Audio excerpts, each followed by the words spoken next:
Sachin station વિસ્તારમાં જુદા જુદા બે બનાવમાં બે વ્યક્તિને રસ્તા વચ્ચે આંતરી ચપ્પુની અણીએ સોનાની ચેન અને મોબાઈલ થઈ હતી.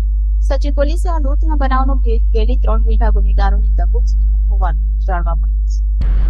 સચિન પોલીસ સૂત્રો દ્વારા પ્રાપ્ત વિગત મુજબ વરાછાની કમલ પાર્ક સોસાયટીમાં રહેતા જ્ઞાનેશ્વર ઉર્ફે નાના રામેશ્વર સબકાળે ડ્રાઇવિંગના વ્યવસાય સાથે સંકળાયેલા છે.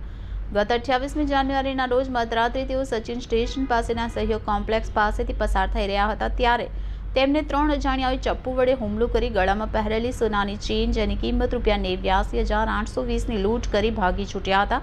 ઉપરાંત લાજપોર ખાતે રહેતા અને ખેતીનો વ્યવસાય કરતા મોહમ્મદ શફીક અહેમદ મિયા કારા સહિત સંબંધીઓ બાઇક લઈને લાજપુર જઈ રહ્યા હતા ત્યારે સચિન નવસારી હાઈવે પરના જૂના સ્લમ બોર્ડ હનુમાનજી મંદિર પાસેથી પસાર થતી વેળા રસ્તા વચ્ચે અટકાવીને ચપ્પુ બતાવી મોબાઈલ ફોન જેની કિંમત ₹1500ની લૂંટ કરી હતી. આમ સોનાની ચેન અને મોબાઈલ ફોનની લૂંટના બનાવ અંગે સચિન પોલીસે ફરિયાદ નોંધી હતી. લૂંટના બનાવ અંગે પીઆઈ પીએન વાઘેલાની સૂચના મુજબ વધુ તપાસ મહિલા સબ ઇન્સ્પેક્ટર એસડી સિંથે હાથ ધરી હતી. દરમિયાન બાતમીના આધારે તપાસ કરતા લૂંટના બનાવમાં રાકેશ ઉર્ફે રાકિયા પ્રકાશ વાઘ, સુબોધ ધર્મેશ્વર રામાણી અને સૌરવ મહેશ પાંડેની ધરપકડ કરી હતી. પકડાયેલી ત્રિપુટી પાસેથી પોલીસે મુદ્દામાલ કબજે કર્યો હતો.